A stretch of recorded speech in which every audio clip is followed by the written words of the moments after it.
Welcome to Dark Knight Films Reviews. I'm your host, Matt Spease, and today we are looking at Friday the 13th, released in 1980. In 1978, Sean Cunningham saw the movie Halloween. He was immediately impressed by the success of that film and wanted to capitalize off of that success. And it wasn't Sean Cunningham's first foray into horror, as he had collaborated with Wes Craven before Wes Craven became the great director that he became on The Last House on the Left.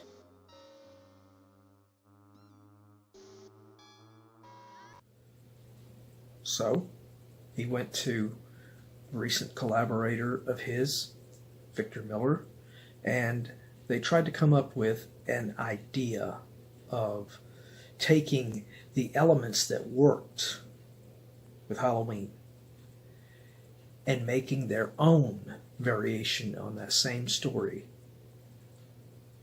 but trying to up the ante and make it more brutal and more gory so that they could get the same box office success that Halloween had had. And even before the script was even put together, Sean Cunningham put out advertisements promoting the film as the most terrifying film ever made. A bold statement. And once the script was written and finished, with this collaboration with Sean Cunningham and Victor Miller, coming up with the idea of the story taking place at a summer camp with counselors being stalked by a mysterious unknown killer.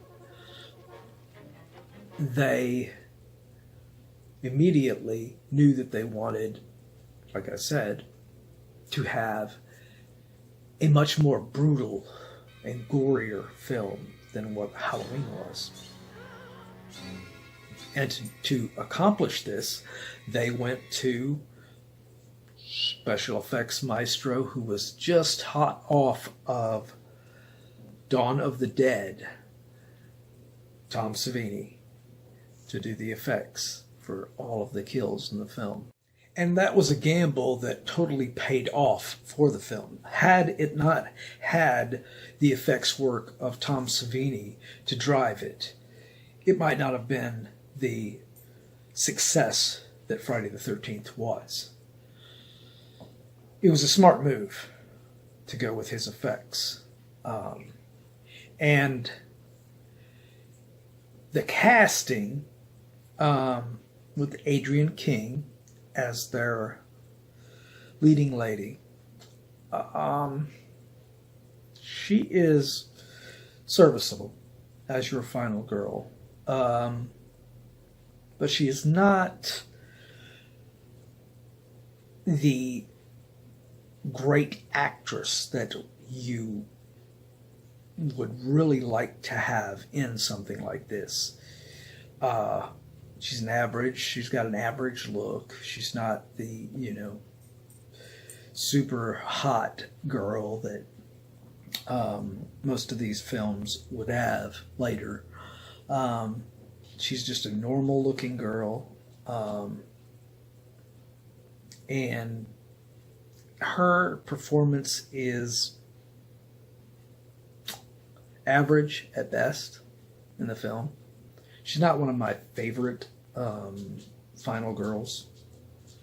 Alice is okay as a final girl.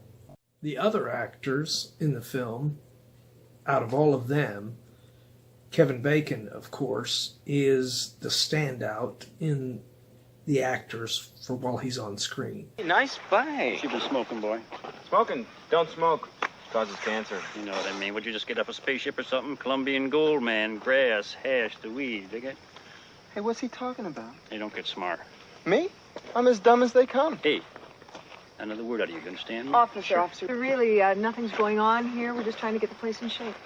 The only other actors in this film that were, really decent actors overall was Walt Gorney playing Crazy Ralph, but he's playing his role over the top, so he's a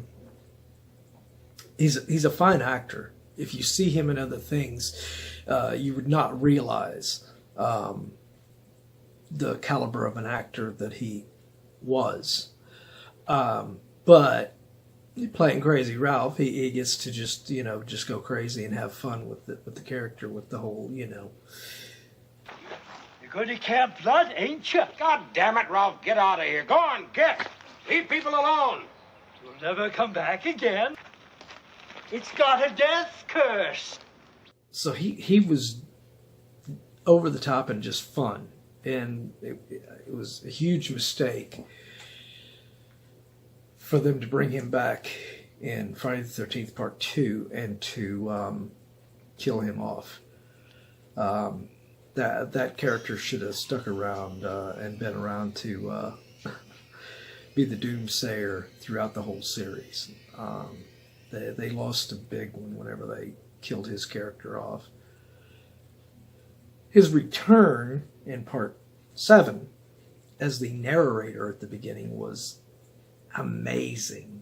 Just due to the fact that it shows how great of an actor he was, because if you listen to that intro, there is no way that anyone would even realize that is Walt Gorney doing that voice. There's a legend around here. A killer buried, but not dead. A curse of Crystal Lake. A death curse. Jason Voorhees curse. They say he died as a boy, but it keeps coming back. Few have seen him and lived. Some have even tried to stop him. No one can.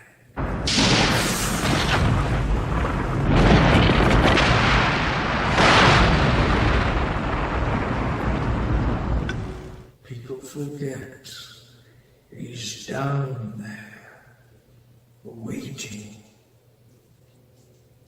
I mean, you would think that dialogue was done by someone like Angus Scrimm, who played the tall man, Phantasm, because it was that same gravitas that he brought to that narration. So, he was a very interesting character in this film, and he was really wasted, like I said, in Part 2 by killing him off. And other than Harry Crosby, who is the son of Bing Crosby, which, other than, Friday the 13th, he's not a known name either. The only other name in this film was Betsy Palmer. But Betsy Palmer was wasted in this film, in my opinion. She is great. When she shows up and she's revealed to be the killer, while she's on screen, she is amazing. She is great. What would have made that performance better and work in this murder mystery thing that they were trying to do here would have been if you would have seen her character of Mrs. Voorhees show up earlier in the film. She's the sweet woman, she's nice, and you never suspect her of being the killer then. And then when she's revealed, you would be like, whoa, that was a cool reveal. as it is, you never meet her earlier in the film. So this whole mystery was all for nothing, and it's a false mystery, and that's what hurts the whole film overall as a film. Friday the 13th is not as effective as it could have been had it introduced Betsy Palmer as this character earlier in the film and put her in the story to where you were invested in her as a character prior to her being revealed to be the killer. But what saves the film is the visual effects by Tom Savini and his assistant Tavo Stravakis. In fact, the funny thing with the effects work on Kevin Bacon's famous kill with the arrow coming through his neck was Tezo was underneath pumping up, and the tubing didn't work. So he had to blow the blood through the tubing to get it up there, and he ended up blood all over him due to the fact that the tubing wasn't working properly. Yes, you did get the blood coming out of there, but he got doused underneath. So that was a funny, and the way they did it, because they just basically looped Kevin Bacon's head underneath a fake body from the neck down and covered him up with some covers to cover that it wasn't really his real body. So it's this fake neck, and basically Kevin Bacon is just underneath the fake bed with his head sticking up it. And it was just a brilliant piece of work to be able to do that effect. And later, Tezo Stravakis, it's his hands when Pamela gets her head lopped off. It's his hands that are... So you can see his the hair on his fingers on there. So that was pretty funny.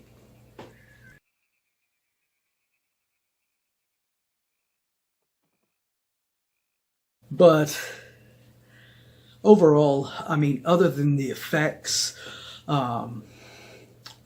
what was a good performance by Kevin Bacon, a really good performance by Walt Gorney, and of course a good performance by Betsy Palmer is hampered by them not making this so-called murder mystery a real mystery at all. It was a false mystery, which hurt the overall film and that brings it down as far as my rating goes for the film. So I would give Friday the 13th,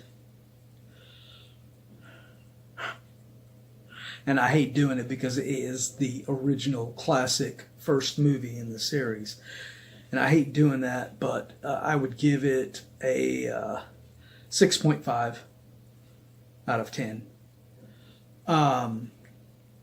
I wish I could give it any better than that, but it's hampered by the so-called mystery that it starts.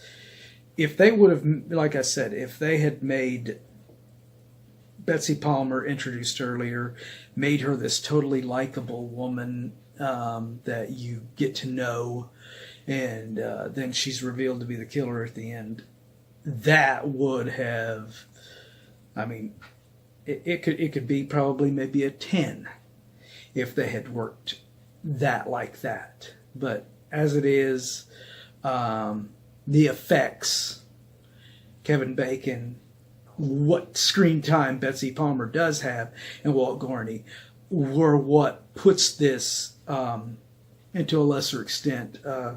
Adrienne King, like I said, she didn't hurt the film, but she's not an amazing actress in her role as Alice. So, yeah, 6.5 is the most I can give this one, and I'm being very generous on that. I love Friday the 13th. I love the series that it started. But, I mean, all the future movies after that are superior films. So, yes, the original Friday the 13th is a classic. Will not take that away from it. But it is not good enough to get a 10 on my rating. I don't know if you guys agree with me or don't disagree with me, but whatever. Leave your comments down below, and if you like this video, be sure to hit the like, and make sure you subscribe, because it really helps my channel out. And I will be doing another video very soon about something completely different than what I've been doing. So, and that next review is going to be more of a rant than an actual review, so stick around for that one. But I hope you've enjoyed this video, and we will see you in the next review.